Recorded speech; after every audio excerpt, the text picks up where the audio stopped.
Sebuah kondominium ala resort untuk disewa di Bandar Puteri Bangi. Jom kita tengok rumah yang cantik ni. Antara kelebihan lain yang ada dekat unit ni adalah unit ni berada dekat level 26. Di mana dekat level 26 ni ada level di mana satu floor tu ada 4 unit rumah saja. Jadi sangat-sangat privacy tau bila duduk dekat rumah yang macam ni. Belah situ ada gym kolam dia agak menarik lah. Kawasan ni memang sangat-sangat Berangin dan sangat-sangat selesa tau untuk disewa. Seisi keluarga sangat, boleh kata luxury jugalah tempat ni.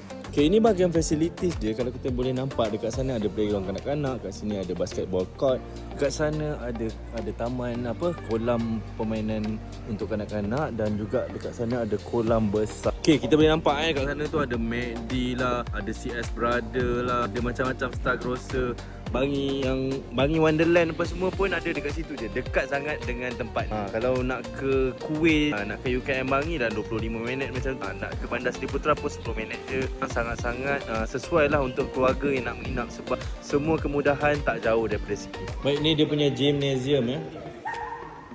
Baik, unit yang kita nak review ni dekat level 27, dekat saja dengan lift, sana lift dan sini rumahnya memang very privacy sebab tepi lift hanya ada 1, 2, 3, 4 unit sahaja. Okey, bilik dia agak privacy dia masuk dalam sikit baru ada bilik. Bilik yang pertama master bedroom dah dilengkapi dengan almari, ada katil king size. Lepas tu ini ada juga tempat nak gantung-gantung baju dan sebagainya. Ini adalah bilik master bedroom, agak luas juga, siap ada glass door dekat situ.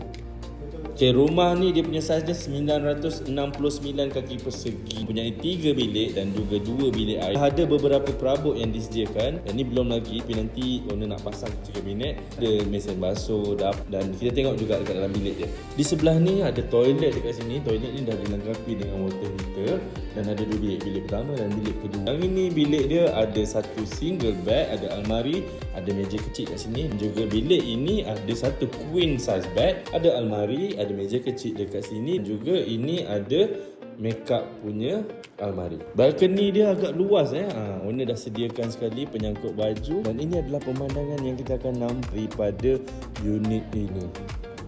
Okey, seperti biasa guys, jika anda berminat dengan unit ni anda boleh terus DM saya. Tuan jual rumah tapi rumah ini rumah sewa.